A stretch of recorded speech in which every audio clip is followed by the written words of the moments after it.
إن الحمد لله نحمده ونستعينه ونستغفره ونعوذ بالله من شرور أنفسنا ومن سيئات أعمالنا من يهده الله فلا مضل له ومن يضلل فلا هادي له وأشهد أن لا إله إلا الله وحده لا شريك له وأشهد أن محمدا عبده ورسوله أما بعد. Louange à Allah, le créateur des cieux et de la terre, on le loue tout ce qui nous accorde comme bien, comme grâce, on nous demande de prier son prophète Mohammed, sallallahu alayhi wa sallam, sa famille, ses compagnons, et tous ceux qui les ont suivis jusqu'au jour de la rétribution. Celui qu'Allah a guidé, personne ne peut l'égarer. Celui qu'Allah a égaré, personne ne peut le guider. Alors, ceci est une réfutation à un audio du frère Elenga du Congo, qu'Allah lui accorde la réussite. Un frère m'a envoyé un audio de lui qui dure 1h13 minutes 59 secondes, où il parle du jugement de celui qui délaisse sa prière. Et dans cet audio, j'ai constaté que le frère a dit des choses qui ne sont pas justes. Et je rappelle déjà que ce n'est pas du tout une mise en garde, c'est une réfutation. Parce qu'il y a des gens qui croient que réfutation égale à mise en garde. Non, on peut faire une réfutation et faire une mise en garde, comme on peut faire une réfutation et ne pas faire une mise en garde. Le Cheikh Al-Albani a écrit près de 2 livres pour réfuter ceux qui disent que la femme doit obligatoirement couvrir son visage. Pourtant, il n'a pas fait une mise en garde contre ceux-là ou contre les savants qui ont adopté la position contraire à sa position sur cette question. Donc, c'est une réfutation et non une mise en garde. Alors, la question de celui qui délaisse sa prière. Le jugement de celui qui délaisse sa prière. Cette question est connue. La divergence des savants est connue sur ce sujet. Les savants divergent sur le jugement de celui qui délaisse sa prière. Et la divergence est connue depuis l'époque des salafs. L'ishkal, ici, n'est pas tant que tu prennes une position. Celui qui est convaincu que celui qui délaisse la prière, il est mécréant d'une mécréance qui fait sortir de l'islam, et il se base sur des preuves, il ne suit pas la passion, il n'y a pas d'ishkal, il n'y a pas de problème. Il a ses salafs sur ce sujet. De même, ou sur cette position, de même, celui qui voit que celui qui a délaissé la prière, il n'est pas sorti de l'islam, mais c'est un musulman pervers. Il a commis un grand péché. Il se base sur des preuves. Il ne suit pas la passion. Il n'y a pas d'ishkal aussi. Il a ses salafs sur sa position. Donc il n'y a pas d'ishkal ici. À ce niveau, il n'y a pas d'ishkal. Bien évidemment, il peut y avoir des réfutations, bien évidemment, dans le respect. On ne traite pas les autres d'égarés, d'innovateurs, etc. Une réfutation scientifique. Il n'y a pas d'ishkal, comme ça a toujours existé chez les gens de science. Mais, intabiru. L'ishkal se situe à quel niveau?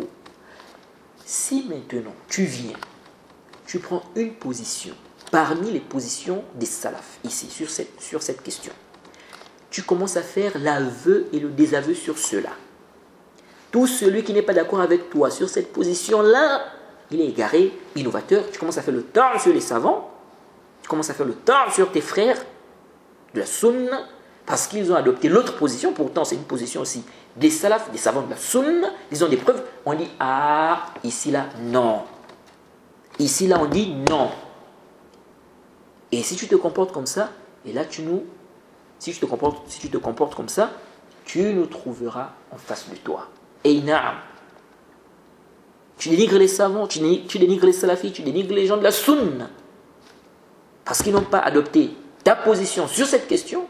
Pourtant, ils ont adopté une position des savants de la sunna, des salafs. On dit, tu nous trouveras en face de toi. Et na'am. Donc, l'ishkal, ce n'est pas le fait de prendre une position. Certains disent qu'on les traite de haddadiyya parce qu'ils voient que celui qui a délaissé la prière, il est sorti de l'islam. Tu fais le kadhib wa dajjal. Ça, c'est du mensonge. D'autres disent même que le Cheikh Rabi' les traite de haddadiyya parce qu'il voit que celui qui a délaissé la prière, il est sorti de l'islam. Kadhab. Le Cheikh Rabi' sait qu'il y a une divergence entre les savants sur le sujet. Les livres du Cheikh Rabi' sont là. Les cassettes du Cheikh Rabi' sont là. Faites sortir une parole du Cheikh Rabi' où il a traité les gens de haddadiyya parce que ces gens-là voient que celui qui a délaissé la prière, n'est-ce pas, est sorti de l'islam. Vous traitez les gens de haddadiyya parce que les gens voient que celui qui délaisse la prière n'est-ce pas? Il est sorti de l'islam. Kadhab. On a parlé de cette question dans combien d'audios? La question de celui qui laisse sa prière. J'ai plus de 5 audios où je parle de cette question. Je mentionne la divergence. Je parle de la divergence des savants sur le sujet. Comment je vais traiter ceux qui disent que celui qui délaisse sa prière par paresse est sorti de l'islam? Comment je vais les traiter de haddadiyya? Le problème, c'est quoi? C'est qu'il y a des gens dans cette question qui suivent la voie des haddadiyya. C'est ça le problème. Les haddadiyya, dans cette question, ils exagèrent. C'est ça l'ishkal. Ils exagèrent. Ils ont pris la position que celui qui délaisse la prière, il est mécréant. En général, c'est la position des haddadiyya, qu'il est mécréant, ça, il est sorti de l'islam. Qu'est-ce qu'ils font? Ils font le temps sur des salafis qui n'ont pas la même position qu'eux. Ils font la guerre à ces frères-là, ces frères salafis-là. Ils dénigrent les savants de la sunna. Ils traitent les gens de murji'a, de jahmiya dans le désordre. C'est là l'ishkal. C'est là l'ishkal. Et ils persistent à dire qu'il y a un consensus sur le sujet de celui qui délaisse la prière. Et ce n'est pas juste le fait d'affirmer qu'il y a un consensus, mais ils font ça pour faire le tort sur les savants de la sunna, pour faire le tort sur les salafis, qui ne sont pas sur la même position qu'eux, sur cette question. Ils persistent à affirmer le consensus sur le sujet pour faire sortir les gens de la sunna.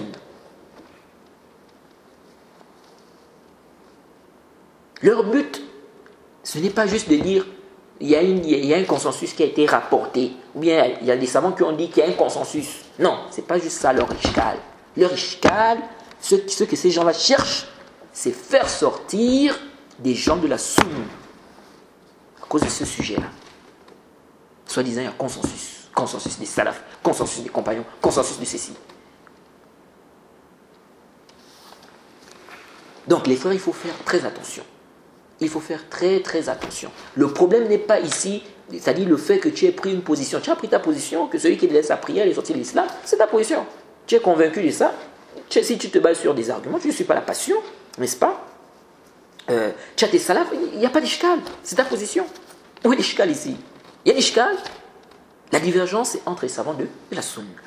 Si tu es aussi convaincu que celui qui délaisse la prière, n'est-ce pas, il n'est pas du tout sorti de l'islam, c'est un musulman pervers, tu as des arguments, tu ne suis pas la passion, tu as aussi tes salafs, il n'y a pas d'ishkal, il n'y a pas de problème. Le problème, bien évidemment, comme j'ai dit, il peut y avoir des réfutations, mais ça doit rester dans un cadre, c'est-à-dire que vraiment scientifique. On ne traite pas les gens d'égarés, d'innovateurs comme ça, non. On réfute de façon scientifique. Mais si maintenant tu prends une position, tu commences à faire l'aveu, le désaveu sur cela, tu traites tes frères d'égarés, tu fais le temps sur les savants, ça c'est les murji'a, des égarés, ou d'autres comme ça, on a les haddadiyya et tout. Tu as pris la position que celui qui délaisse la prière, n'est-ce pas, il n'est pas sorti de l'islam, tu traites tous ceux qui voient qu'il est sorti de l'islam de haddadiyya, on dit non. On dit quoi? On dit non. Donc, il faut faire très attention. Alors, je disais tantôt que l'ishkal n'est pas tant que tu prennes une position. Quelqu'un peut prendre une position, il voit que, voilà, celui qui délaisse, n'est-ce pas, la prière, il est sorti de l'islam, ou bien celui qui délaisse la prière, il n'est pas du tout sorti de l'islam. Il n'y a pas d'ishkal. Mais il faut aussi que ton istidlal, ton argumentaire soit quand même acceptable. On peut ne pas être d'accord, mais il faut quand même que ça soit acceptable, c'est-à-dire que selon la législation, quand on regarde, on voit que oui, tu as suivi la voie des savants dans l'istidlal, dans l'argumentaire. Et c'est un istidlal qui tient, par exemple. Jay. Alors, je crois que le frère Ilinga doit revoir le sujet. Il doit réétudier le sujet en profondeur. pas forcément pour changer d'avis, mais pour ressortir de là avec un istidlal qui est acceptable et pour qu'il ne tombe pas dans les erreurs qu'il a eu à commettre dans son istidlal sur cette question. Et Allah est le plus savant. Dans sa façon d'argumenter, j'ai pu constater aussi qu'on dirait qu'il a lu des écrits des gens déviants. Vous savez, cette question de celui qui délaisse sa prière, la question de Irja, la question de Jahmiya, la question du takfir, la question de celui qui délaisse la prière, ce sont des questions en fait sur lesquelles j'ai mis, comment dirais-je, j'ai passé du temps en fait. J'ai passé du temps où j'ai étudié ces sujets-là pendant longtemps. Et dans mon étude, j'ai pu voir et constater que les gens des passions, les innovateurs, ils ont parfois un istidlal, un argumentaire qu'ils utilisent pour soutenir, n'est-ce pas, leur position dans ces questions-là. Et donc, quand quelqu'un vient avec cet istidlal, j'arrive à voir que là, celui-là, il a été influencé par ces gens. Parce que l'istidlal des gens de la sunna est connu. Et on sait comment... En fait, c'est connu, en fait, même si ce n'est pas de tout le monde, mais on a pu, n'est-ce pas, étudier, on a pu voir comment les gens de la sunna traitent ces questions-là, ces sujets-là.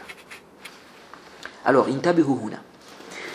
le frère, à partir de 9 minutes 17 secondes, donc à partir de 9 minutes 17 secondes de son audio, le frère dit, voilà comment on nous a présenté cette mas'ala-là. Donc il parle du jugement de celui qui délaisse sa prière. Il dit, et souvent, dans la plupart des livres, on nous présente le khilaf, donc la divergence. Alors moi, je vais aborder ce sujet d'une autre façon. Donc, dans les kutub, dans les livres, il dit dans la plupart des livres, on présente la divergence. Mais lui, il va aborder le sujet d'une autre façon. Donc, quelle est cette façon? Il dit, je dis qu'il n'y a pas de khilaf. Il dit quoi? Je dis qu'il n'y a pas de khilaf. Donc, je dis qu'il n'y a pas de divergence. Alors, cette parole est une parole qui est batilun. Elle est fausse, nulle, caduque, à rejeter avec la toute dernière énergie. La divergence est connue depuis l'époque des salaf. Comme ça a été mentionné par le Cheikh al-Islam, Ibn Taymiyyah, l'imam Sabuni, Ibn al-Qayyim et bien d'autres. Et je ne veux pas m'attarder sur ça, car c'est connu et j'ai suffisamment détaillé cela dans des audios. Je crois que j'ai plus de 7 audios sur le sujet. Le jugement de celui qui laisse sa prière. 3 audios dans le Durar, un audio, je crois, dans l'explication des 3 fondements, je crois 2 audios ou 3 audios dans l'explication des fondements de la Sunna, et puis des audios dans Al-Maqalat al-Athariya, n'est-ce pas, les paroles textuelles refutant les ambiguïtés, les troubles provenant des Haddadiyya. Je crois qu'il y a plus de 7 audios sur le sujet, ou plus de 8 audios comme ça. Bref, donc, il y a des choses, je ne vais plus m'attarder sur cela, car c'est déjà réfuté, c'est déjà détaillé dans des audios, dans des écrits. Et récemment, j'ai publié, ou bien j'ai partagé une parole du Cheikh al-Islam Ibn Taymiyyah, où il parlait justement de la divergence des salafs sur la question même de celui qui laisse les piliers, donc en dehors des deux attestations. Et j'ai partagé ça dans la chaîne spéciale, ou bien dans la chaîne qui publie, ou bien où on publie les audios, ou bien la traduction du livre du Cheikh Rabi' al-Maqalat al-Athariya. Bref. Alors il dit, moi je dis que le khilaf, donc la divergence, qu'on nous présente ici dans beaucoup de livres, c'est le khilaf des mutaakhirun, des derniers. Wa hadha batilun. هذا قول باطل. Ça, c'est faux. C'est une parole qui est complètement nulle. Elle est caduque. Car la divergence existe depuis l'époque des salafs. كيف متأخرون. L'imam Zuhri, qui fait partie des tabi'in, fait partie des élèves des compagnons, sa position, c'est que celui qui délaisse la prière, il n'est pas mécréant. Certains Haddadiens essaient de philosopher ici par rapport à la position de l'imam Zuhri, en venant avec des choses batila. Mais c'est connu. Et ça, c'est quelque chose qui est clair. On n'a pas besoin de philosopher ici. L'imam Zuhri, qui fait partie des tabi'in, sa position, c'est que celui qui délaisse sa prière, il n'est pas mécréant. Donc, ça, c'est un élève des compagnons. Donc, s'il y avait un consensus des compagnons, l'imam Zuhri va contredire le consensus des compagnons, ou bien on va lui dire non, il ne savait pas. Ah bon? Et tous les savants qui voient que celui qui a abandonné la prière ou celui qui a délaissé la prière, il n'est pas sorti de l'islam. Aucun d'eux n'a vu ce fameux consensus des compagnons. Donc, intabihu lihaza. Et le cheikh l'islam, l'imam Sabouni, plusieurs savants ont mentionné la divergence sur ce sujet depuis l'époque des salafs. Ensuite, le frère dit: est-ce que les compagnons ont divergé à ce sujet-là?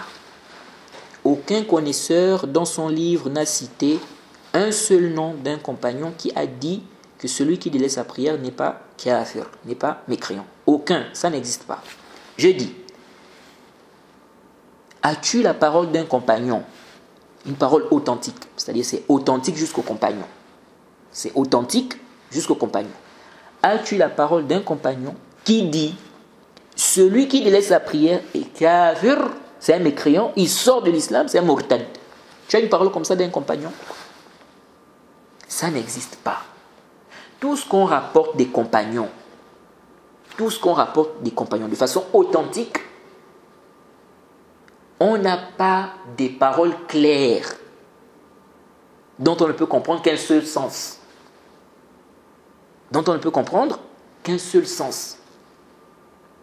C'est pourquoi justement les savants ont divergé sur la compréhension même de ce qu'on rapporte de certains compagnons sur le jugement de celui qui délaisse sa prière.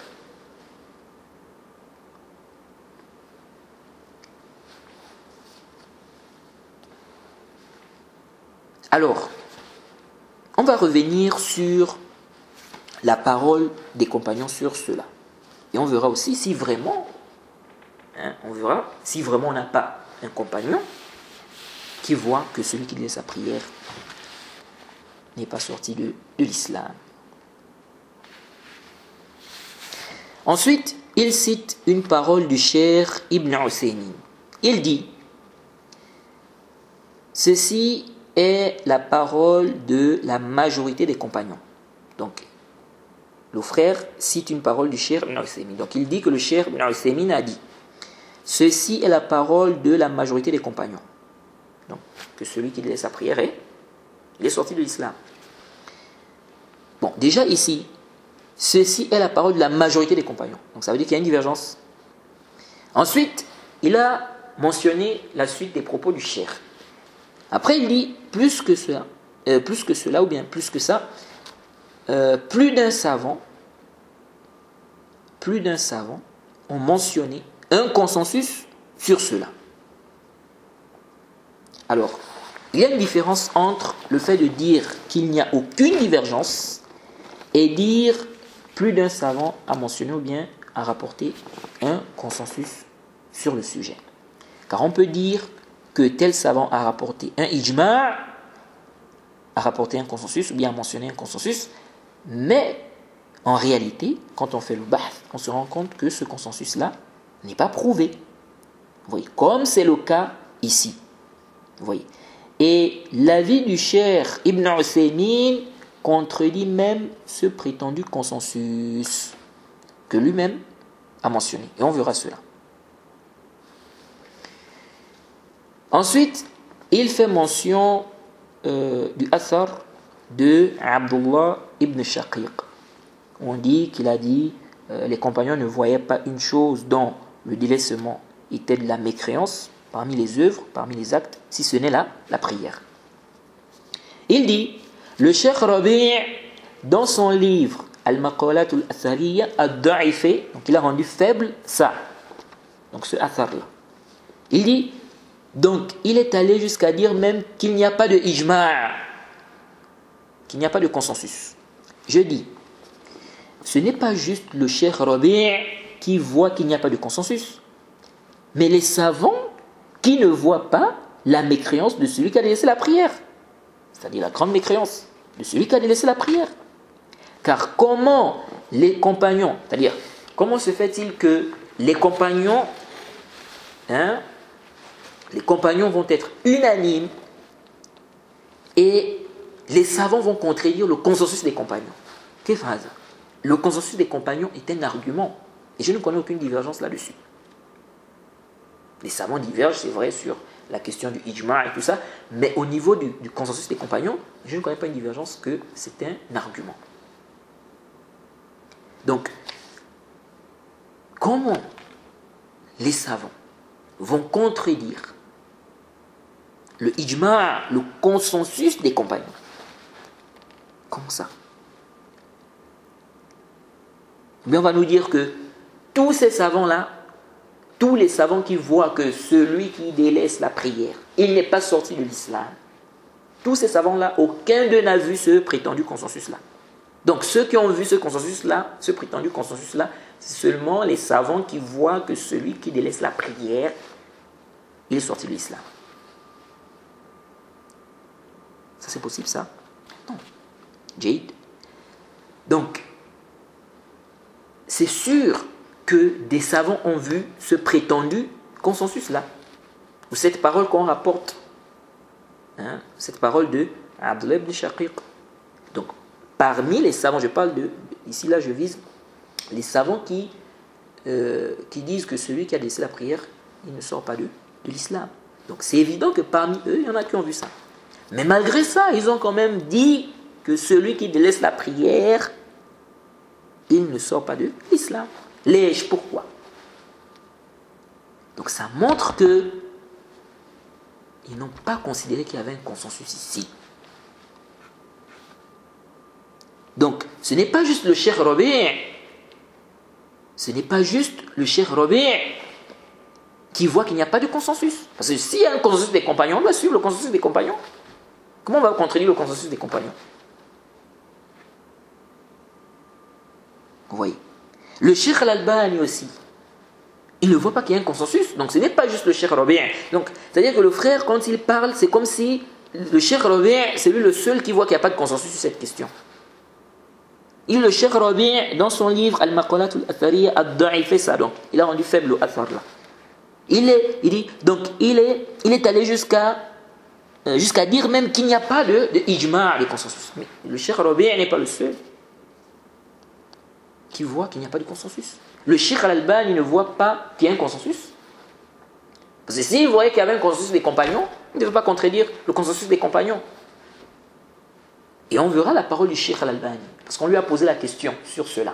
Est-ce qu'il y a une divergence entre les compagnons sur le jugement de celui qui laisse sa prière? On verra cela vers la fin.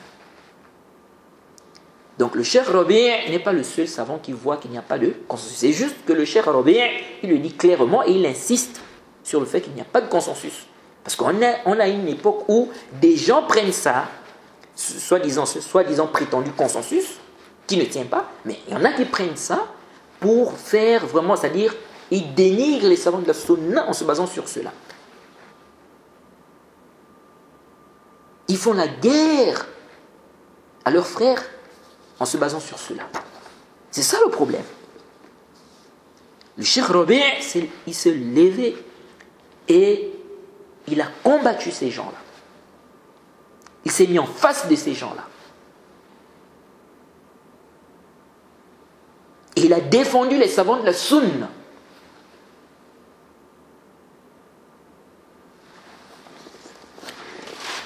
Ensuite, nous disons intabihu huna. Nous disons, le Cheikh Rabi' a raison, mon frère. Il n'y a pas de ijma', il n'y a pas de consensus. Il n'y a pas de consensus des compagnons sur le sujet. Le athar de Abdullah ibn Shaqiq est da'if, la yasih wa la yathbut. C'est faible. Et on verra pourquoi en résumé. De plus, ce n'est pas clair pour les savants qui ne voient pas la mécréance de celui qui laisse la prière, donc la grande mécréance de celui qui laisse la prière. Il dit, donc le frère, ce qui est vrai, c'est que c'est thabit, sahih. J'ai dit non, ce n'est pas vrai, c'est da'if, la sahih. C'est faible, ce n'est pas authentique. Ce qui est authentique de Abdullah ibn Shaqiq, ce n'est pas cette parole-là. Alors, intabihu huna. Ce athar de Abdullah ibn Shaqiq, on dit qu'il dit que les compagnons ne voyaient pas une chose dont le délaissement était de la mécréance parmi les actes, parmi les œuvres, si ce n'est la prière. Ce athar, c'est un athar qui est faible. Pourquoi? Dans la chaîne de transmission, on a Saïd ibn Iyas al-Jurayri. Il faut bien noter ça. On avait déjà détaillé ça, je crois, dans le Durar. Mais on va encore parler de cela ici, en résumé. Dans la chaîne de transmission, on a Saïd ibn Iyas al-Jurayri. Ce rapporteur-là, al-Jurayri, il a eu des problèmes de mémoire pendant 3 ans vers la fin de sa vie. Il s'embrouillait. Donc il y avait des problèmes dans la mémorisation. Et chez les gens du hadith, lorsque quelqu'un s'embrouille comme ça, avec la mémorisation, n'est-ce pas, il s'embrouille dans les hadiths, il y a des problèmes de mémoire comme ça, à un moment donné dans sa vie, qu'est-ce qu'on fait?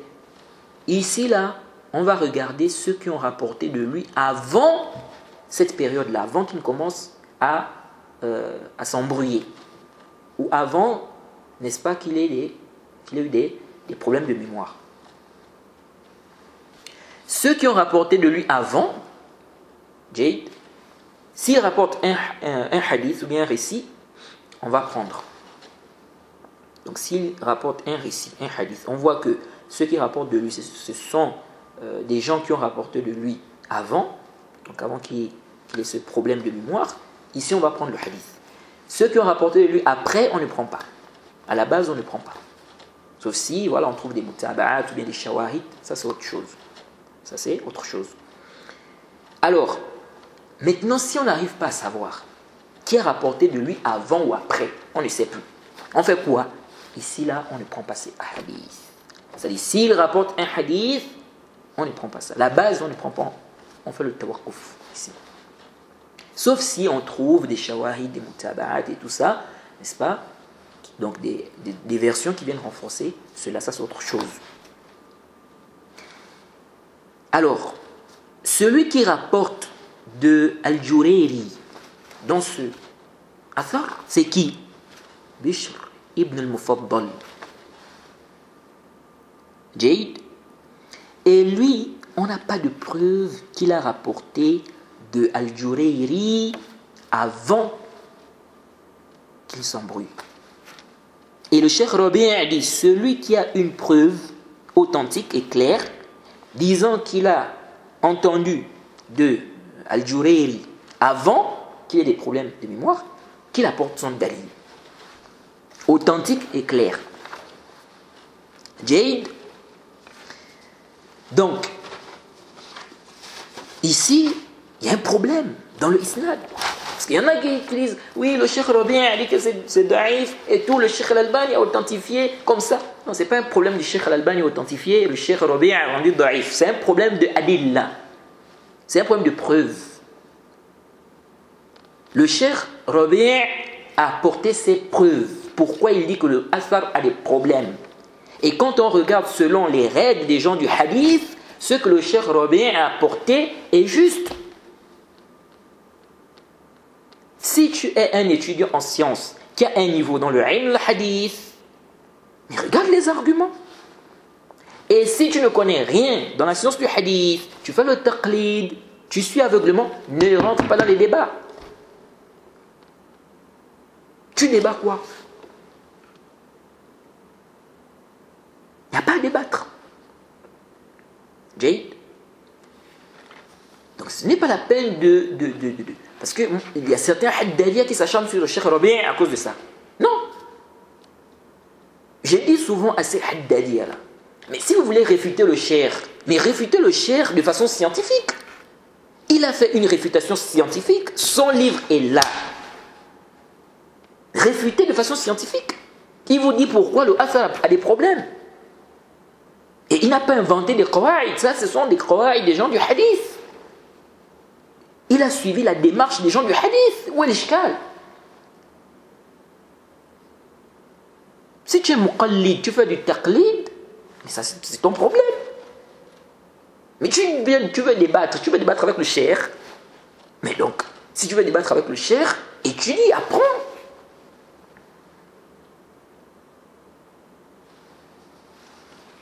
Tu fais ton taqlid, il ne faut pas débattre. Parce que si tu fais le taqlid, tu ne comprends rien. Tu dis, moi je ne comprends rien dans tout ça, bon je fais le taqlid du tel savant. Khalas, tu as fait ton taqlid. Maintenant tu débats quoi? On te dit c'est da'if. Tu viens débattre, tu débats quoi?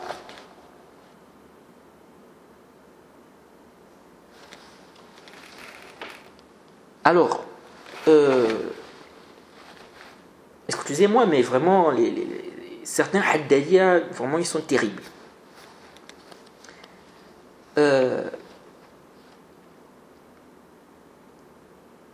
Donc, je disais tantôt que le athar a des problèmes. Et, deuxièmement, Abdullah ibn Shaqiq n'a pas rencontré, ou bien on va dire, il a rencontré que très peu de compagnons. Ali ibn al-Medini, qui est le professeur de l'imam al-Bukhari, mentionne même qu'il a rencontré 2 compagnons, Abu Dharr et Abu Huraira, je crois, les 2 là. Alors, comment il peut mentionner un ijma', un consensus des compagnons? Oui. Quelqu'un peut dire, peut-être qu'un compagnon lui a dit. Oui, mais ça reste une hypothèse. Et pourquoi il n'a pas dit, tel compagnon m'a dit ceci, cela. Vous voyez. Et puis les compagnons ont voyagé. Ils n'étaient pas tous ensemble. Il y en a qui étaient à Cham, etc. Il n'a même pas rapporté de ceux qui étaient en Irak. Et ce qui renforce que Al-Jurayri s'est embrouillé dans le récit, c'est que Abdullah ibn Shaqiq dit, dans une autre version qui est plus proche de l'authenticité, il dit, nous ne connaissons pas une chose parmi les œuvres dont on a dit que le délaissement est de la mécréance, si ce n'est la prière. Donc ici, là, il ne dit pas les compagnons.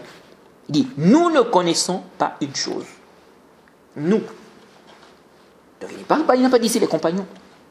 Et ici, il n'y a pas d'ishkal. Les choses, c'est-à-dire les tourouk, quand on regarde les piliers, la prière, la zakat, le jeûne, le hajj, quel est le pilier où on a dit que celui qui laisse ça a mécru? Parmi tous ces piliers-là, c'est la prière. C'est le seul. De façon authentique, c'est le seul pilier. Donc, nous ne connaissons pas une chose parmi les œuvres dont on a dit que le délaissement est de la mécréance, ce n'est la prière. Maintenant, de quelle mécréance s'agit-il? C'est là l'ishkal. Vous voyez? Donc ici, dans cette version-là, il ne dit pas les compagnons. Il se peut qu'il parle de ce que lui, il parle de sa connaissance, ce qu'il sait. Vous voyez?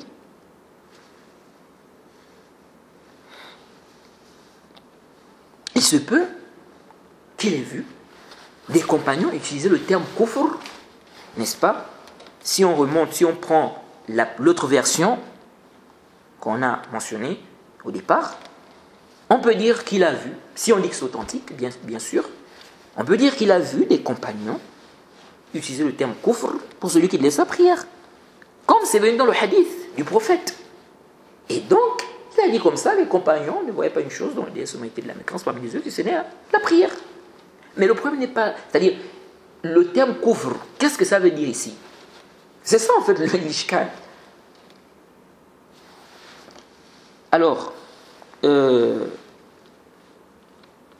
donc c'est très probable, quand on voit cette version-là, donc la deuxième version que j'ai mentionnée là, c'est très probable que Al-Jurayri s'est embrouillé. Il a changé les propos. Donc il a dit les compagnons. C'est quelqu'un qui a des problèmes de mémoire, c'est quelqu'un qui s'embrouillait. Donc, lui il a dit, nous ne connaissons pas une chose, parmi les œuvres dont on a dit que le délaissement est de la mécréance, ce n'est la prière. Donc il est probable qu'il est... ça peut être une compréhension de lui, et lui il a dit les compagnons. Oui, c'est simplement embrouillé ici. Vous voyez, dans tous les cas, la version où on dit les compagnons là, ça c'est da'if, la sahh la thbout. Et on vient d'expliquer pourquoi Jade. Et le Cheikh Rabi' dit qu'il a regardé des livres où il y a le ijma', ou bien des livres où on parle du ijma'. On mentionne des ijma'at, comme celui de Ibn Munzir, Maratib al-Ijma' d'Ibn Hazm, et bien d'autres. Il dit qu'il n'a pas vu qu'ils ont mentionné ce consensus-là. Pourquoi? Il dit c'est plutôt le contraire. Il dit Ibn Munzir a dit dans son livre, donc le Ijma' là, il a dit je n'ai pas trouvé de consensus. À la page 158. Et ce qui renforce aussi qu'il n'y a pas de ijma', il n'y a pas de consensus, c'est que l'imam Zuhri, parmi les tabi'in, il fait partie des élèves des compagnons. Sa position, c'est que celui qui laisse sa prière n'est pas du tout mécréant. Il a vu des compagnons. Alors comment il va contredire un consensus des compagnons? Et Zuhri fait partie de ceux qui ont même rapporté la parole de Omar, où on dit que Omar a dit il n'y a pas de part dans l'islam pour celui qui laisse la prière. Il a rapporté ce athar-là. Lui-même, il ne voit pas la mécréance de celui qui a laissé la prière. Ça montre aussi qu'il n'a pas considéré. Parce qu'il y en a qui se basent sur ce athar-là pour dire qu'il y a un ijma' des compagnons. Le athar de Omar, là. Sachant que il n'y avait même pas, ce n'était pas tous les compagnons qui étaient là quand il a dit ça. De deux, ce n'est pas une parole qui est claire. On avait déjà expliqué ça. Mais bref, c'est connu que c'est la position de Zuhri. C'est que celui qui dit sa prière n'est pas du tout mécréant, c'est-à-dire qu'il n'est pas mécréant d'une mécréance qui fait sortir de l'islam. On rapporte aussi cet avis de Saïd ibn Musayyib, mais je n'ai pas trouvé le athar, mais on rapporte ça, ou bien on mentionne ça de lui. Et aussi de Omar ibn Abdel Aziz. Omar ibn Abdel Aziz, pardon. Jaïd. Et l'imam Shafi'i. L'imam Shafi'i aussi ne voit pas la mécréance de celui qui a laissé la prière. Oui. Le but ici n'est pas de citer les savants qui ne voient pas la mécréance de celui qui a laissé la prière. On a déjà parlé de cela, on a cité déjà des noms dans des écrits, dans des audios, donc je crois que c'est largement suffisant. Mais c'est juste pour dire que ce prétendu ijma' a des problèmes. Vous voyez. Et dans l'audio 21 de Al-Maqalat al-Athariya, j'ai réfuté là-bas les ambiguïtés de ceux qui veulent dire que l'imam Shafi'i, n'est-ce pas, voyait la mécréance de celui qui laisse sa prière, c'est-à-dire la grande mécréance, que celui qui laisse sa prière est mécréant. Bref, on a aussi l'imam Ahmed qui a une riwaya où il ne rend pas mécréant celui qui délaisse les obligations même. le jeûne, la zakat, le hajj, tant qu'il n'a pas réuni le caractère obligatoire. On a vu ça même dans Al-Maqalat al-Athariya. Vous voyez.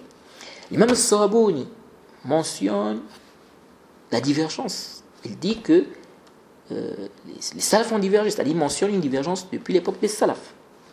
Donc comment ces salafs-là vont contredire le ijma', le consensus? Vous voyez. Et ça veut dire aussi, si on prend cette parole-là, cette parole, on dit non, Abdullah ibn Shaqiq a dit. Si on prend cette parole de Abdullah ibn Shaqiq, ça veut dire aussi que tous les savants qui voient la mécréance de celui qui a laissé la zakat, ou bien le jeûne, ou bien le hajj, tous ces savants-là ont contredit ce ijma'. Parce qu'on dit, les compagnons ne voyaient pas, n'est-ce pas, une chose dont le délaissement était de la mécréance parmi les actes, parmi les œuvres, si ce n'est la prière. Donc ça veut dire que le reste, ils ne considéraient pas cela comme étant de la mécréance. Donc la zakat, le jeûne, le hajj. Donc, les savants qui ont adopté la position que celui qui a délaissé le hajj, la zakat, le jeûne, il est mécréant ou l'un de ces trois piliers-là, ils ont donc contredit ce consensus. Vous voyez. C'est pourquoi certains haddadiyas, quand ils parlent de la question de celui qui délaisse les actes apparents, ils disent si la personne a délaissé la prière, la zakat, le jeûne, le hajj, mais la zakat, le jeûne, le hajj, là, je suis d'accord que celui qui a délaissé ça, il n'est pas sorti de l'islam. Donc ton problème ici c'est quoi? C'est la prière. C'est la prière. Pourquoi tu veux réprimander ce savant-là? Parce qu'il n'a pas rendu mécréant celui qui a laissé la zakat, le jeûne, le hajj. Alors que toi aussi tu ne rends pas mécréant celui qui a laissé la zakat, le jeûne, le hajj. Donc l'ishkal, c'est sur la prière. C'est sur la prière. Jay. Alors, donc, le athar de Abdullah ibn Shaqiq, c'est da'if. C'est faible, la sih, ou la yathbout. Et même si c'est authentique, ce n'est pas clair. Ce n'est pas du tout clair sur le sujet. Que ce qui est voulu ici, c'est une grande mécréance. Et on ne peut pas comprendre. On ne peut pas comprendre autre chose ici. Non, là. C'est pourquoi Ibn Nasr, qu'est-ce qu'il a dit? Ibn Nasr, dans son livre Ta'azim Qadr as-Salah, au tome 2, page 925 à 936, donc l'édition qui a 2 tomes, il dit, nous avons cité ce qui est rapporté du prophète concernant la mécréance de celui qui la délaisse, donc la prière, et sa sortie de la religion, et la permission de tuer celui qui refuse de l'accomplir, donc la prière. Puis, il a été rapporté des compagnons ce qui est semblable. Bon, je n'ai pas vu un athar authentique d'un compagnon disant que celui qui délaisse sa prière, il est sorti de la religion. Je n'ai pas vu un athar authentique comme ça. Donc ça c'est ça c'est par rapport à une compréhension de ce qui est rapporté de certains compagnons. Mais une parole claire, authentique d'un compagnon où il dit celui qui délaisse sa prière, il est sorti de la religion, je ne connais pas un athar authentique comme ça. Il dit il n'a pas été rapporté d'un d'entre eux le contraire. Jaïd. Donc, c'est rapporté, ce qui est rapporté de certains compagnons, n'est-ce pas? Certains savants ont compris que ça montre que cela rendait mécréant, n'est-ce pas, celui qui laisse sa prière. Et ils ont vu qu'on n'a pas rapporté d'un compagnon qui a contredit cela. Jaïd. Maintenant, il dit quoi? C'est ça, c'est la suite là qui nous intéresse plus ici. Et il dit, puis les gens de science, donc il a dit que, puis il a été rapporté des compagnons ce qui est semblable. Il n'a pas été rapporté d'un d'entre eux le contraire. Puis, les gens de science ont divergé après cela sur l'interprétation de ce qui est rapporté du prophète, puis des compagnons concernant la mécréance de celui qui la délaisse, donc la prière, et l'obligation de tuer celui qui refuse de l'accomplir. Félicitations. Donc, Ibn Nasr nous fait comprendre que les savants ont divergé sur la compréhension de ce qui est rapporté des compagnons et ce qui est rapporté du prophète. Donc, l'ishkal, c'est au niveau de la compréhension. C'est au niveau de la compréhension. Donc, ça veut dire quoi? Ça veut dire que les savants qui disent que celui qui a délaissé la prière, il n'est pas sorti de l'islam, ils n'ont pas compris ce qui est rapporté de certains compagnons. Ils n'ont pas compris cela comme vous avez compris. S'ils avaient compris qu'il y a un ijma' des compagnons, comment ils vont contredire le ijma', le consensus des compagnons? Vous voyez? Donc ça montre qu'ils divergent.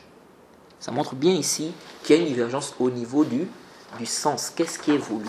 Il y a une divergence.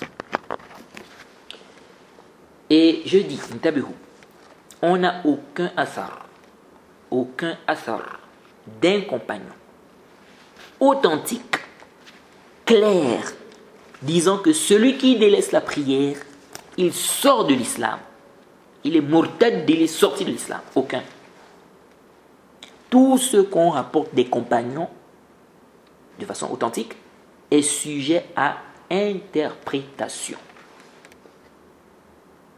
Même le terme kafir, déjà, on peut interpréter ça. Alors, que dire du simple terme kufr ou bien kafara? Allah n'a-t-il pas dit ceux qui jugent avec ce qu'Allah, n'est-ce pas? Ceux qui jugent avec ce qu'Allah n'a pas fait descendre, ou bien ceux qui ne jugent pas, pardon. Ceux qui ne jugent pas, ceux qui ne jugent pas avec ce qu'Allah a fait descendre, voilà certes les mécréants. On a dit mécréants, kafiroun. Qu'est-ce qu'Ibn Abbas a dit ici? Il dit c'est le kufr duna kufr. Mécréance qui est moindre. Donc, c'est la mécréance qui est moindre que la grande. Donc, c'est la petite mécréance. Pourtant, on a dit ici kafiroun. On a dit mécréant. Donc, même le terme kafir, on peut trouver une interprétation à cela. Et on verra même cela dans les propos de l'imam Shawkani. Le prophète Mohammed sallallahu alayhi wa sallam a même dit, parlant des Khawarij, il a dit Yamruquna min al-Islam. Yamruquna min al-Islam. Ils sortent de l'islam. Les savants ont divergé même. Il y en a qui ont interprété le terme islam, il y en a qui ont interprété Yamruquna min al-Islam. Et qu'est-ce que ça veut dire ici? Ils ont interprété ça, cette phrase-là. Il y a tout un débat. Est-ce que les Khawarij sont des mécréants? C'est-à-dire, avec ces termes-là, il y a eu quand même une divergence. C'est même venu dans un hadith que ce sont des kuffars. Avec ça, les savants ont quand même divergé. Est-ce que les Khawarij sont des mécréants ou pas? Malgré ces termes-là. Oui.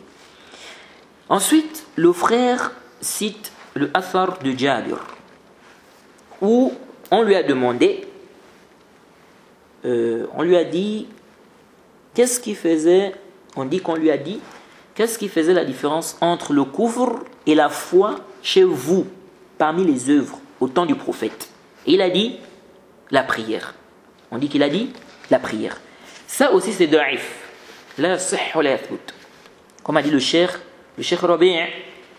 Pourquoi? Car on a dedans, dans la chaîne de transmission, on a Muhammad ibn Ishaq. Et les savants divergent sur son cas. Certains l'ont même accusé de mensonge, même si cette accusation aussi reste discutable. D'autres disent qu'il s'isole souvent avec des hadiths. Il contredit parfois des thiqat, des rapporteurs dignes de confiance. Il y a d'autres paroles sur lui. D'autres disent même qu'il est da'if. Certains disent, on écrit de lui, en ce qui concerne les guerres et ce qui est semblable à cela. Quant au halal et au haram, on ne s'argumente pas de lui. Et donc, dans la croyance aussi, a fortiori. Dans tous les cas, on peut dire qu'il est saduq. C'est-à-dire que s'il vient dans un hadith, on peut dire que le hadith est hassan, c'est bon. Mais s'il s'isole avec un hadith où il contredit des thiqat, des rapporteurs dignes de confiance, on laisse ce qu'il rapporte. Et c'est le cas ici. Il a contredit celui qui mémorise plus que lui, qui a mémorisé plus que lui. Qu'est-ce que le Cheikh Rabi' dit ici? Le Cheikh Rabi' dit dans Al-Maqalat Al-Athariya, il dit à la page, je suis dans la nouvelle édition, parce que je vous avais expliqué que il y a deux éditions. Il y a eu une première édition et après il y a eu la seconde.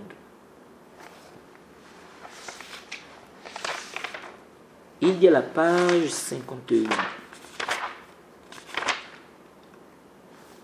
Bon, c'est la même maison d'édition, mais il y a eu, je peux dire, ils ont édité le livre 2 fois. C'est ça en fait.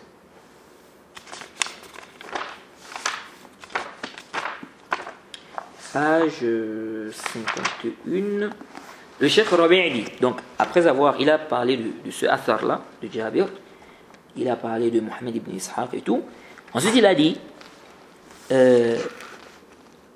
من الأدلة على ضعفه مخالفته لمن هو أحفظ منه في رواية هذا الأثر في رواية هذا الأثر قال محمد بن النصر.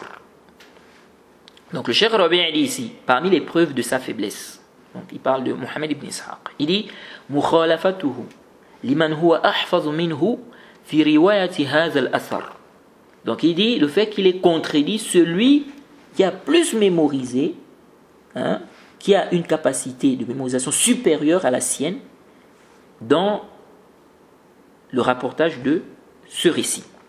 Il dit قال محمد بن النصر المروزي في كتابه تعظيم قدر الصلاة. Donc il dit que Mohammed ibn Nasr a dit dans son livre, n'est-ce pas, تعظيم قدر الصلاة, au tome 2 à la page 904, numéro 948, il dit حدثنا يحيى بن يحيى قال أخبرنا أبو خيثمة عن أبي الزبير قال سمعت جابرا رضي الله عنه وسأله رجل أكنتم تعدون الذنب فيكم شركا قال لا قال وسئل ما بين العبد وبين الكفر قال ترك الصلاة. للشيخ ربيع dit فيرى القارئ أن جابرا رضي الله عنه لم ينقل عن الصحابة هذا الحكم على تارك الصلاة، وإنما هو الذي حكم عليه بالكفر، وشتان بين ما يدعيه وشتان بين ما يدعيه عادل من الإجماع وبين قول جابر وحكمه وحده. Le Cheikh Rabi' dit, donc il a cité le Athar avec sa chaîne de transmission. Abi Zubayr a dit qu'il a entendu Jabir. Bon, Abu Zubayr, c'est un mudallis. Mais là, ici, il a dit j'ai entendu Jabir. Vous voyez. Il dit j'ai entendu Jabir dire,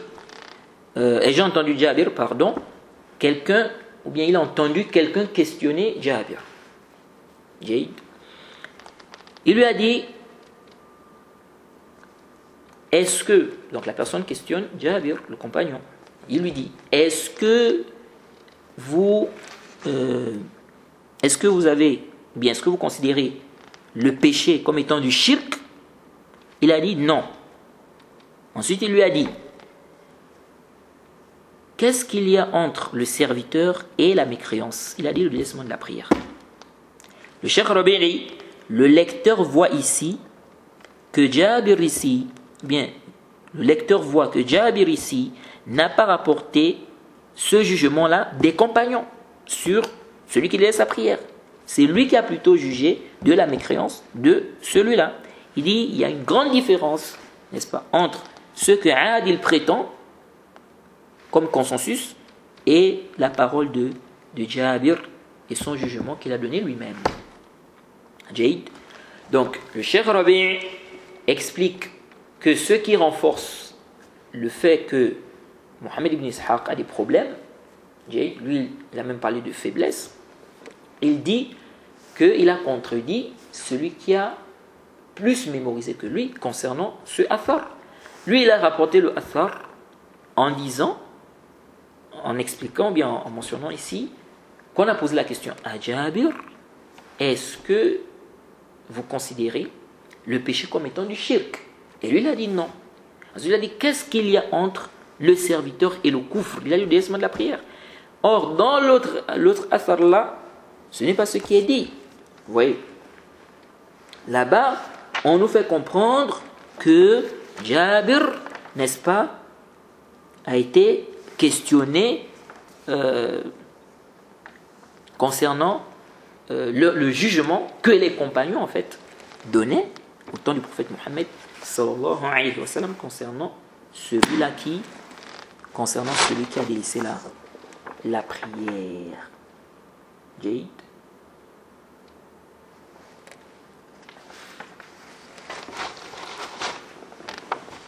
Parce que on dit qu'on lui a demandé qu'est-ce qui faisait la différence entre le kufr et la foi chez vous parmi les œuvres au temps du prophète Mohammed sallallahu alayhi wa sallam, alors que l'autre athar est complètement différent. Alors, donc, Jabir a presque dit ce qui est venu même dans le hadith, hein, qu'il a rapporté lui-même. On dit entre le serviteur et le kufr, il y a le délaissement de la prière. Et ça, il n'y a pas d'ishkal. Il n'y a pas d'ishkal concernant cela. Le problème, c'est sur le sens. Qu'est-ce qui est voulu? Là, il y a un débat entre les savants. C'est connu. Ensuite, le frère dit, lorsque tu vas dans les livres, on dit « Ikhtalaf al-ulama, ikhtalaf al-ulama ». Non. Il y a des savants qui ont rapporté le ijma', le consensus. Nous disons rapporter le ijma', le consensus, ne veut pas forcément dire que c'est prouvé. Combien de savants citent des ijma'at? Après, on se rend compte que en réalité, il n'y a pas de ijma'. Ibn Hazm a mentionné des ijma'at. Le Cheikh l'Islam Ibn Taymiyyah, n'est-ce pas, il a repris par rapport à cela. Vous voyez. Et ça, c'est connu. C'est connu. Celui qui a étudié, il sait que parfois les savants mentionnent un consensus, et parfois ce n'est pas prouvé. Vous voyez. Et qui rapporte ce ijma'-là? Soi-disant ijma' sur la mécréance de celui qui laisse sa prière. Qui rapporte ce ijma'-là?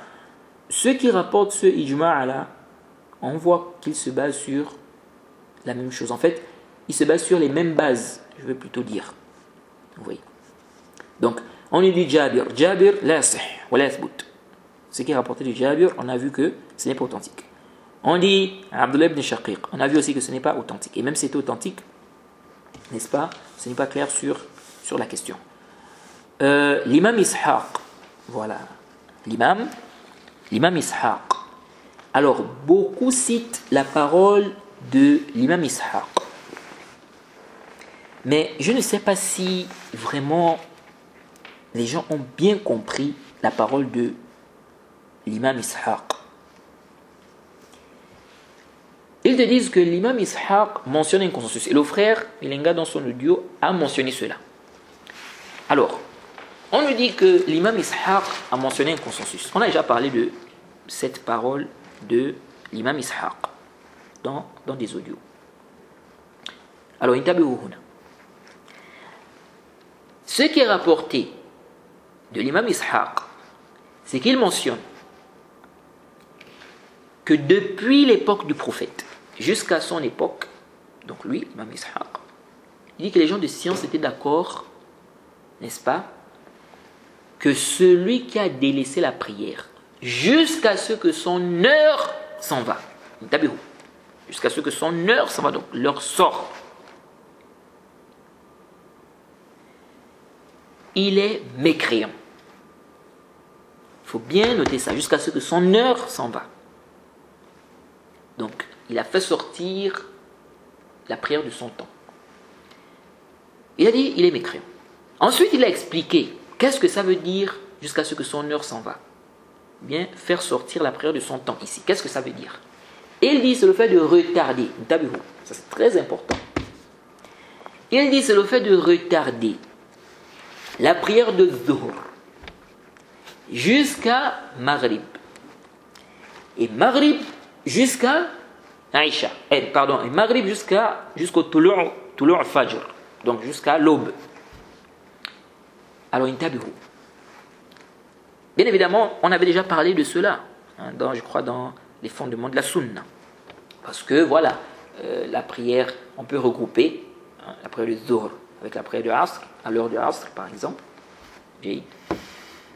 Donc, il a mentionné, disons, un consensus entre griffes, disons ça comme ça. Alors, vraiment, ici, est-ce que ceux qui viennent avec ce consensus-là, ou bien beaucoup qui citent ce consensus-là, est-ce qu'en réalité, je dis bien un consensus entre griffes, est-ce qu'en réalité, ils ont suivi le consensus-là? En réalité, ils ne suivent pas ce consensus-là. Vous voyez? Ils contredisent ce consensus. Ceux qui disent aujourd'hui, que celui qui délaisse la prière, il n'est pas mécréant. Le mécréant, c'est celui qui a délaissé totalement. Il ne prie jamais. Mais celui qui prie de temps en temps, il délaisse de temps en temps, celui-là n'est pas mécréant. Ceux qui disent ça, et qui viennent avec ce consensus-là, eux-mêmes, ils ont contredit le consensus-là.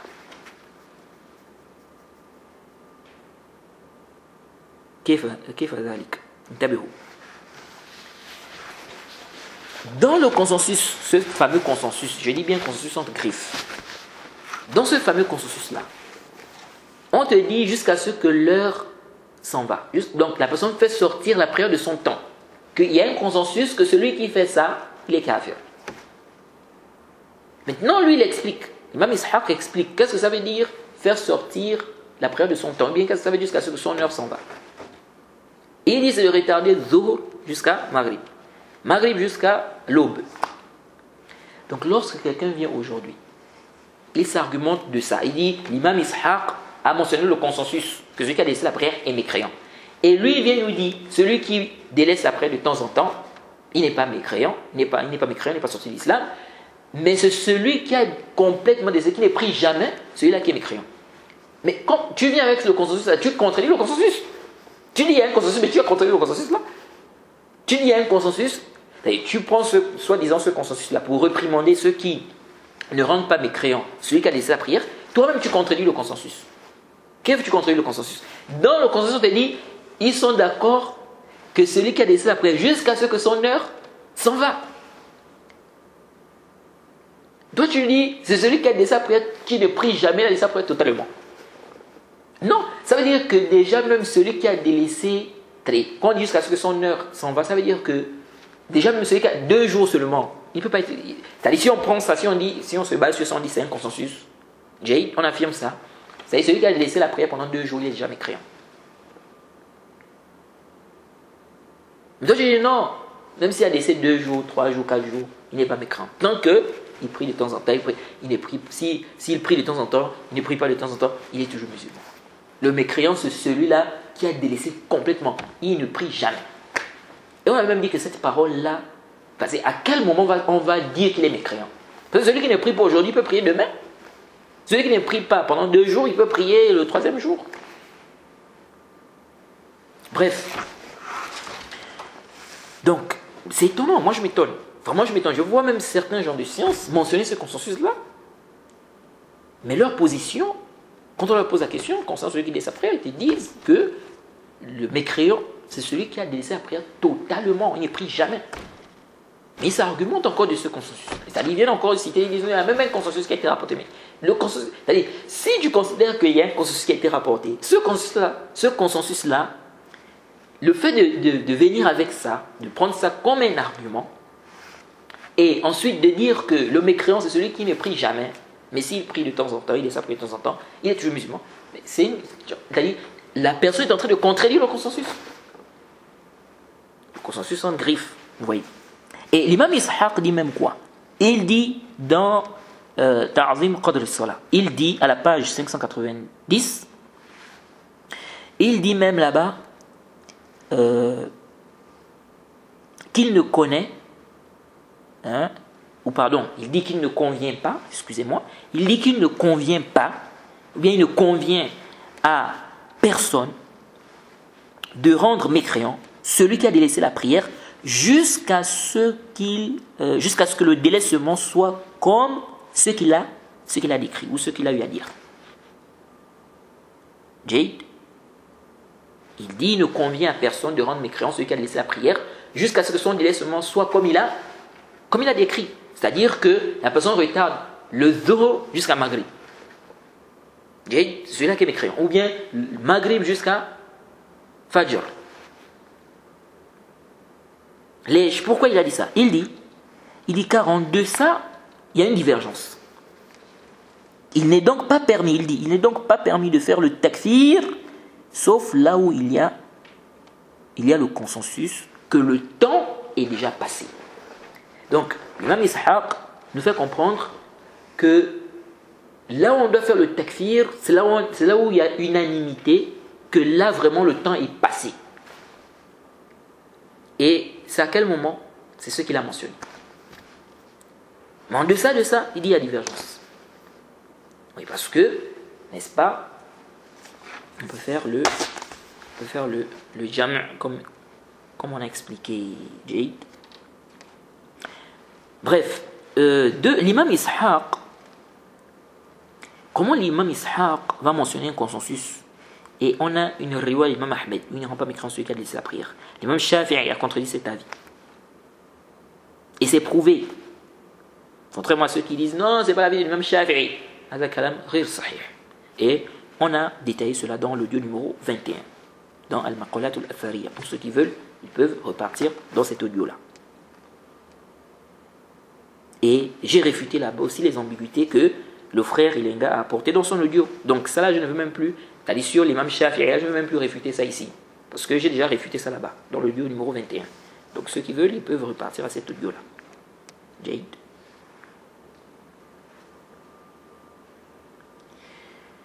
Alors, donc, il y a un ishkal ici. Il y a un ishkal par rapport à la parole de l'imam Ishaq. Donc, comment ces savants-là vont contredire ce ijma'? Oui. Donc, ça montre que les gens n'ont pas bien compris cette parole de l'imam Ishaq. Soit ce ijma', ce consensus, ce fameux consensus en griffe, n'est pas prouvé, simplement, ou bien il a parlé par rapport à ce qu'il savait. Vous voyez. Et l'imam Zuhri est avant l'imam Ishaq.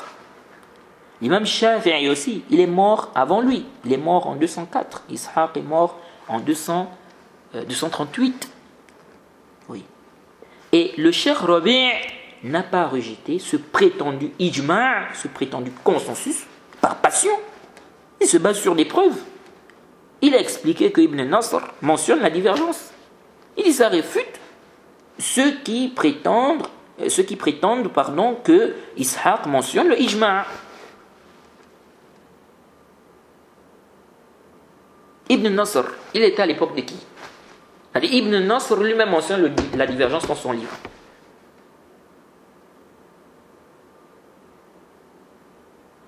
Des savants qui sont passés. Comment ça, ijma'? Il explique que l'imam Shafi'i ne voit pas la mécréance de celui qui a délaissé la prière, c'est-à-dire la grande mécréance. Oui. Et le frère Ilenga dit que le Cheikh Rabi' fait douter du ijma' là. Le Cheikh Rabi' a parlé avec argument, avec preuve. Et il défend les savants, n'est-ce pas, qui sont attaqués par des haddadis. Donc, comment tu dis le Cheikh Rabi' fait douter de ce ijma'? Et toi-même, c'est-à-dire, est-ce que d'abord, celui qui étudie la mas'ala et regroupe les avis des savants, des ulama, dans les kutub, etc., est-ce qu'il peut affirmer avec certitude qu'il y a un ijma'? Et Mohammed ibn Nasr lui-même mentionne une divergence.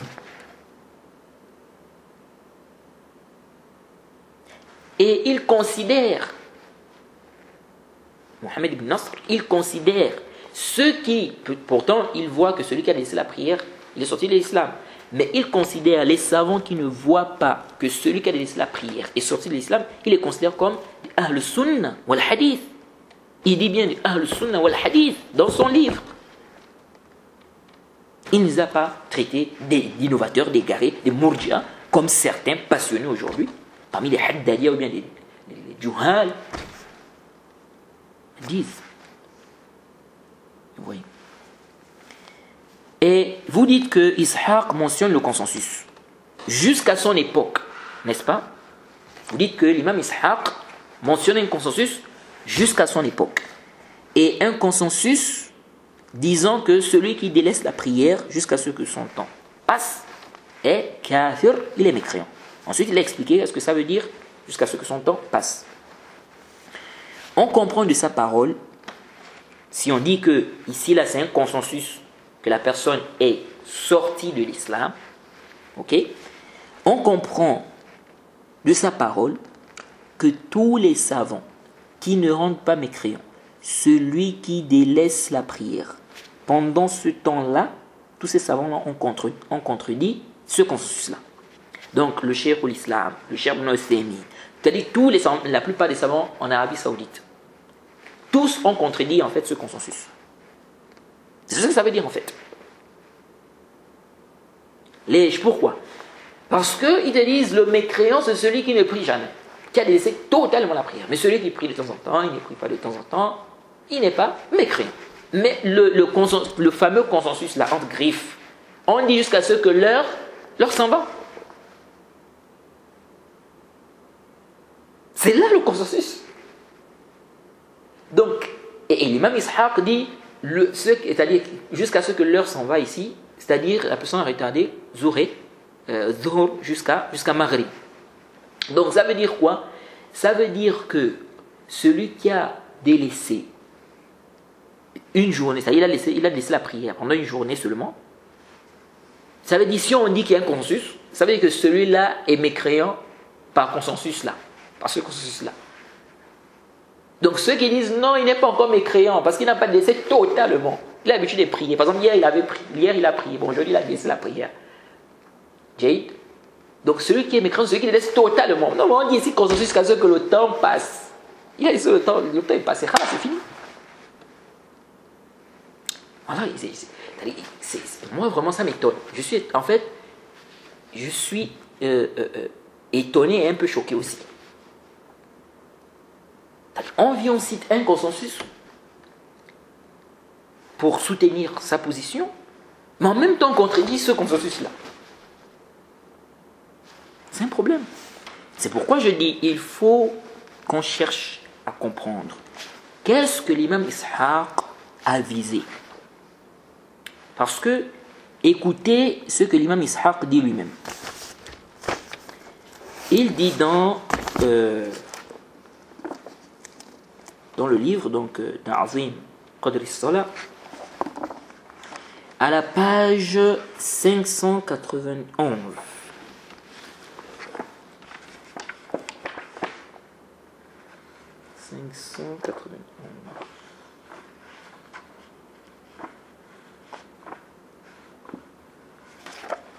جيد. ابن نصر dit ceci, انتبهوا. قال إسحاق: ولقد قال قوم من أهل العلم إذا ترك الرجل الصلاة متعمدا حتى يذهب وقتها لم يكن كافرا حتى يموت على تركها فحينئذ تبين كفره لأن إبليس لم يسجد لله السجدة التي أمره بها بعد تركه إياها فكذلك تارك الصلاة إذا ثبت على تركها حتى يموت. قال إسحاق: وهذا القول قريب من قول الطائفة التي رأت الترك الجحد. وكيف يتربص بشيء يكون به كافرا بعد الزمان ولا يتبين كفره؟ كيف يتربص بشيء يكون به كافر بعد الزمان؟ بعد إيش؟ بعد الزمان ولا يتبين كفره إلا بموته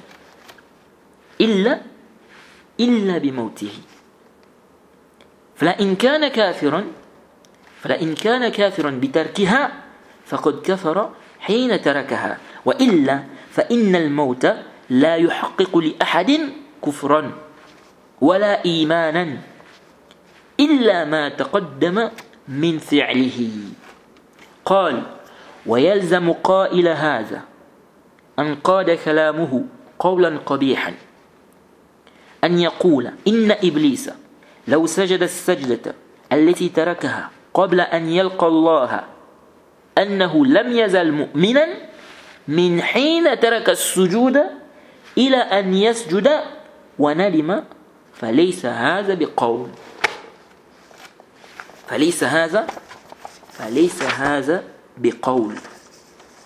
L'imam Ishaq dit: un groupe parmi les gens de science a dit: si l'homme délaisse la prière volontairement jusqu'à ce que le temps de la prière s'en va, il n'est pas mécréant jusqu'à ce qu'il meure en la délaissant. Donc en délaissant la prière. Ici, là, il parle de qui? Des ignorants. L'imam Ishaq parle des ignorants ici. Il ne parle pas des ignorants, il parle des gens de science. Il dit bien: un groupe parmi les gens de science a dit: si l'homme délaisse la prière volontairement jusqu'à ce que le temps de la prière s'en va, il n'est pas mécréant jusqu'à ce qu'il meure en la délaissant. Ça ne contredit pas le ijma'. Dans ce qu'on dit, c'est-à-dire ijma' entre griffes, on dit là, rapporté un ijma' que celui qui délaisse la prière jusqu'à ce que son temps s'en va, il est mécréant. Depuis l'époque du prophète jusqu'à son époque. Celui qui a délaissé la prière jusqu'à ce que son temps s'en va.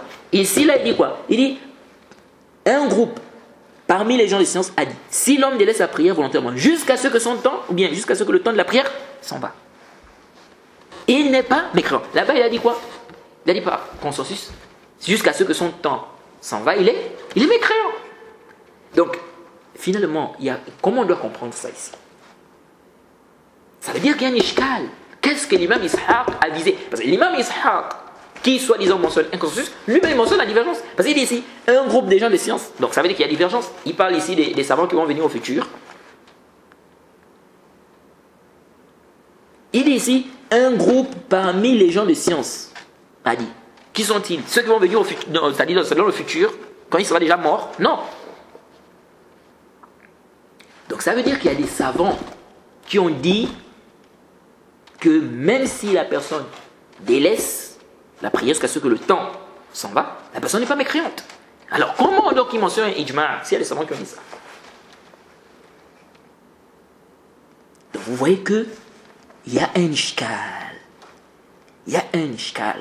C'est pourquoi je dis vraiment on doit chercher à comprendre qu'est-ce que l'imam Ishaq a visé dans sa parole là, on dit qu'il a rapporté le ijma'. Quand il a dit kafir là, il a visé quoi là-bas? Kafir, c'est-à-dire qu'ils sont unanimes, qu'il est sorti de l'islam, ou bien ils sont unanimes sur l'appellation. C'est-à-dire on peut dire qu'il est kafir. Maintenant, il est kafir, c'est-à-dire d'une grande mécréance ou d'une petite mécréance, ou, c'est-à-dire il est kafir ici, ça veut dire quoi? Là maintenant il y a un débat. Donc, est-ce que c'est ce qu'il a visé? Ou il a visé que kafir, c'est-à-dire il est sorti complètement de l'islam? Ah, c'est là l'ishkal. C'est là l'ishkal. Vous voyez? Il dit, un groupe parmi les gens des sciences a dit. Donc un groupe a dit, si l'homme délaisse la prière volontairement, jusqu'à ce que le temps de la prière s'en va, et il n'est pas mécréant jusqu'à ce qu'il meure en la délaissant. De là sa mécréance apparaît, car Iblis n'a pas effectué pour Allah la prosternation qu'il lui a ordonné de faire.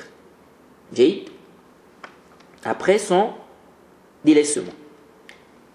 C'est la même chose pour celui qui délaisse sa prière. S'il demeure sur son délaissement jusqu'à sa mort. Bien évidemment, j'avais déjà parlé de cela. Certaines personnes s'argumentent de l'histoire d'Iblis pour dire que celui qui laisse sa prière, il est mécréant. Mais ça ne tient pas, j'avais déjà expliqué ça. Parce que Iblis, qu'est-ce qu'il a fait? Il a refusé. Et il a fait l'orgueil. Donc, c'est ça, c'est pourquoi il est devenu, mais il a mécru.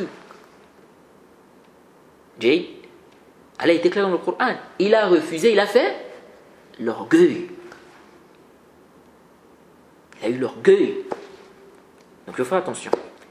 Or, celui qui laisse sa prière par paresse, il n'a pas refusé. Il ne refuse pas de prier. Il dit vraiment, je veux prier, vraiment, je veux prier. Mais, après, la paresse, il délaisse. Il n'a pas fait l'orgueil, il n'a pas refusé. Alors, l'imam Ishaq dit, cette parole est proche de la parole de ceux qui voient que le délaissement, c'est le reniement. Ça montre encore bien qu'il y a une divergence. Il dit cette parole, donc cette parole qu'il a mentionnée là. Il dit cette parole est proche de la parole de ceux qui voient que le délaissement, c'est le reniement. Donc il y a des savants qui voient que le délaissement ici qui est voulu, c'est un délaissement avec reniement. Et on avait déjà détaillé cela. Donc ça montre bel et bien qu'il y a une divergence.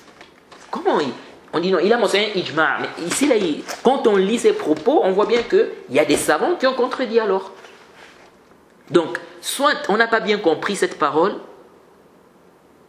qu'on présente comme étant un ijma', soit il y a un ishkal. Soit il y a un ishkal qu'il faut trouver. Il faut comprendre qu'est-ce qui s'est passé, qu'est-ce qui se passe ici. C'est quoi l'ishkal? Il dit, et comment on peut garder une chose et dire que la personne devient mécréante qu'après un temps, après un long temps, et sa mécréance n'apparaît qu'avec sa mort. S'il est mécréant pour son délaissement de la prière, il a mécru au moment où il a délaissé. Sinon la mort ne concrétise pour aucune personne une mécréance ou la foi, sauf ce qui a déjà précédé comme acte. Si on dit que quelqu'un est mort mécréant, ça veut dire qu'il a commis de la mécréance avant de mourir. Ce n'est pas après la mort. Il dit, car la mort, sinon la mort ne concrétise pour aucune personne une mécréance ou la foi, sauf ce qui a déjà précédé comme acte. Cette parole entraîne impérativement son auteur à une mauvaise parole, qui est de dire, certes, si Iblis effectue la prosternation qu'il a délaissée avant de rencontrer Allah, s'il effectue la prosternation là, avant de rencontrer Allah, il n'a cessé d'être croyant depuis le moment où il a délaissé la prosternation jusqu'au moment où il va se prosterner et regretter. Et ceci n'est point une parole. Ça y est, ce n'est pas une parole juste. Fin des citations. Donc, on voit bien ici que quand on lit les propos de l'imam Ishaq, on voit que lui-même il mentionne une divergence dans ce que Ibn Nasr rapporte de lui ici. Vous voyez. Donc comment on fait avec ce prétendu ijma'? Vous voyez. C'est pourquoi même le Cheikh Rabi', quand il a parlé de ça, Il a dit s'il vise, donc ça veut dire que le cheikh voit qu'il est possible qu'il vise autre chose. Il dit s'il vise, c'est-à-dire dans cette parole qu'on mentionne de lui, que celui qui a laissé la prière est sorti de l'islam, donc il y a un consensus sur cela, il dit fihi nazar. Vous voyez, il dit fihi nazar. Et il a expliqué pourquoi. Vous voyez. Et le frère Elenga, dans son audio, voit que la divergence sur le sujet de celui qui délaisse la prière n'est pas considérée. Et ça, c'est grave. Quel est le jugement de ceux qui contredisent le consensus des compagnons? Hein, mon frère, mon grand frère Elenga. Quel est le jugement de ceux-là qui contredisent le consensus des compagnons? Il dit, pour eux, donc l'imam Malik et l'imam Shafi'i, donc il parlait de l'imam Malik et l'imam Shafi'i, il dit pour eux, celui qui délaisse la prière est kafir. Il est mécréant. Il sort de l'islam. C'est une parole qui est fausse. Que le frère Elenga nous cite une seule parole de l'imam Malik ou de l'imam Shafi'i où ils disent, l'imam Malik et l'imam Shafi'i, où ils disent que celui qui laisse la prière est kafir, il est mécréant. Ça n'existe pas. Si tu rejettes ce qui est mentionné par des grands savants, plusieurs savants ont mentionné que la position de l'imam Malik, la position de l'imam Shafi'i, c'est que celui qui délaisse sa prière, il n'est pas sorti de l'islam. Il n'est pas mécréant. Des grands savants ont mentionné cela. Des savants des mazahib, des savants qui connaissent bien les propos, le mazhab de l'imam Shafi'i. L'imam Ibn Nasr, n'est-ce pas, a mentionné de l'imam Shafi'i, quelqu'un qui a même étudié auprès de ses compagnons. Il a mentionné de l'imam Shafi'i, qui ne rend pas mécréant celui qui a délaissé la prière, celui qui a délaissé la prière, il ne fait pas sortir de l'islam. Tout ça, le Cheikh l'Islam a mentionné, Ibn al-Qayyim, plein de savants, des ulama ont mentionné cela. Donc tout ça, le frère, il a mis ça de côté. Maintenant, il vient pour nous dire que ces deux savants-là, l'imam Malik et l'imam Shafi'i, leur position, c'est que celui qui a délaissé la prière, c'est un kafir. C'est un mécréant, il est sorti de l'islam.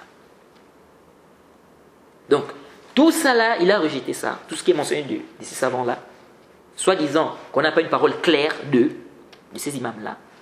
Mais lui, il vient nous dire, le frère nous dit ici que leur position, c'est qu'il est kafir. Est-ce qu'on a une parole aussi d'eux comme ça, disant qu'il est kafir? Si on n'a pas cela, donc, pourquoi là-bas tu rejettes, soi-disant on n'a pas une parole claire d'eux-mêmes, et ici tu acceptes, alors qu'ici aussi on n'a pas une parole claire d'eux-mêmes, disant comme ça qu'il est kafir, il est mécréant, il est sorti de l'islam, murtad. Et les ambiguïtés sur la position de l'imam Malik et l'imam Shafi'i, j'ai réfuté cela dans l'audio numéro 21 de Al-Maqalat al-Athariya. Donc les paroles textuelles réfutant les ambiguïtés, les troubles provenant des Haddadiyya. Donc j'ai réfuté ça là-bas. Et le Cheikh Rabi' également a réfuté ceux qui ont apporté des ambiguïtés par rapport à la position de l'imam Malik et l'imam Shafi'i dans sa réfutation lorsqu'il a réfuté Abdul Hamid al-Juhani, le Haddadi. Le Haddadi. Et la réfutation se trouve dans le site officiel du Cheikh Rabi'. Dans le site officiel du Cheikh Rabi'. Et dans les audios, dans l'audio 21, on avait évoqué les réfutations du Cheikh Rabi' là-bas.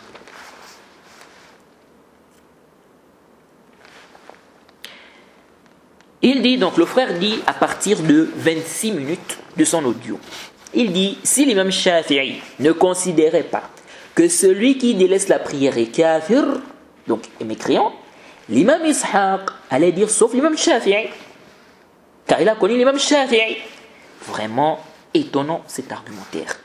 L'imam Ishaq ne peut pas citer un consensus, car il croit qu'il y a consensus.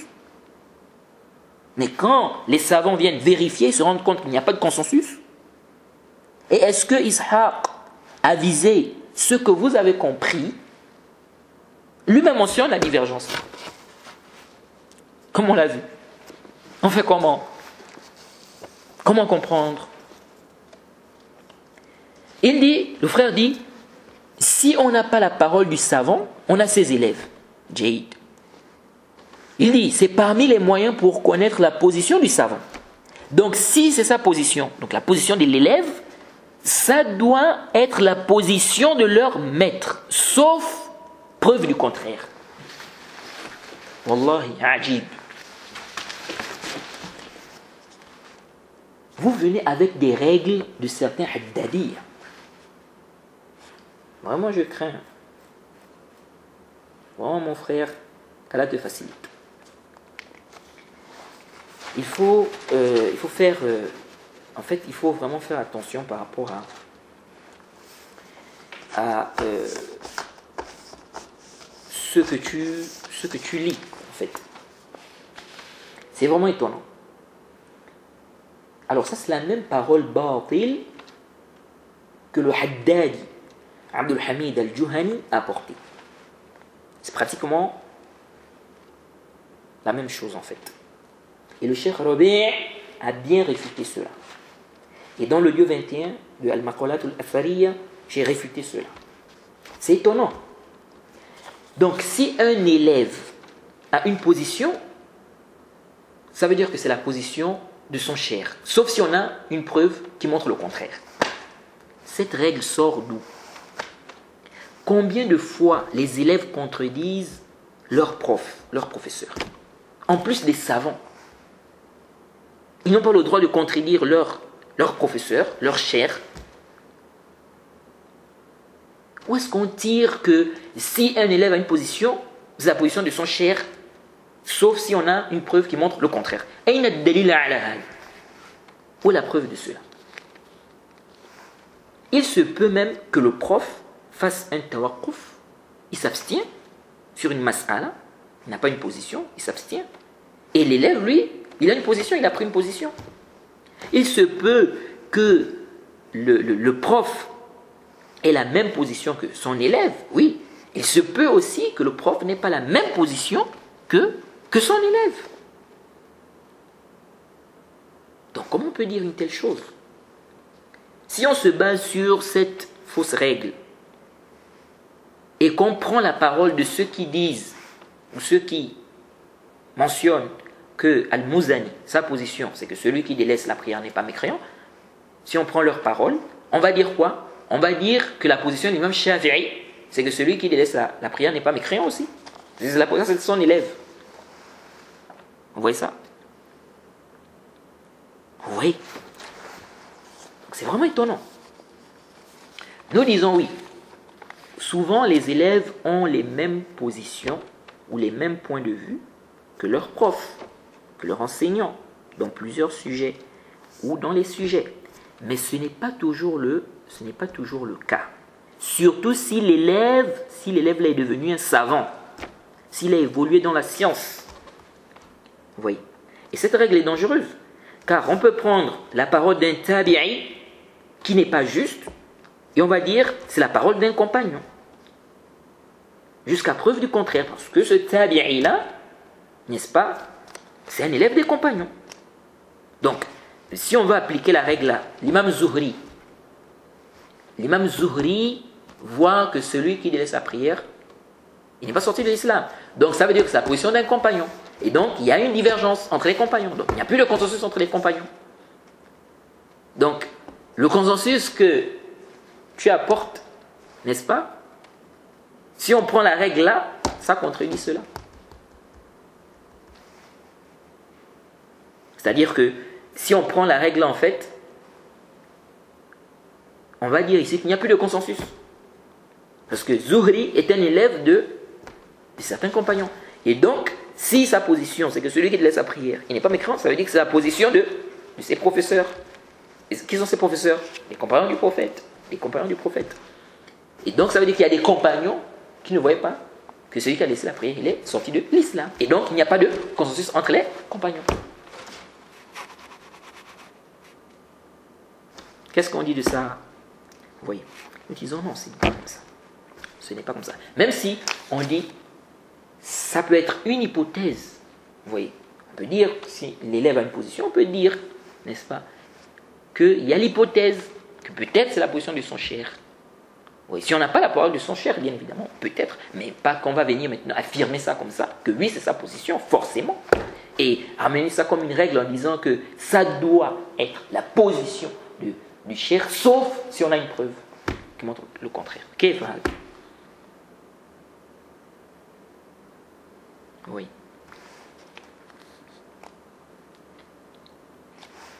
Donc, à travers l'élève, on peut connaître la parole de son cher. Oui, Jade, si on a sa parole, s'il nous dit que c'est la parole de mon cher, ou bien c'est la parole du cher, on dit oui. Ou si on a des indices qui prouvent cela, mais juste parce que c'est la position de l'élève, ça devient la position du cher automatiquement, jusqu'à preuve du contraire, ou bien ça devient la position du cher jusqu'à preuve du contraire, ça vraiment, prendre ça comme ça, comme une règle, les sabis sahih. Et je ne connais aucun savant de la sunna qui a mis ça comme règle. Et supposons qu'un savant de la sunna mette ça comme règle, ça c'est quoi? C'est batilun, la dalil alayh. C'est faux, il n'y a pas de dalil qui justifie une telle parole. Jaïd.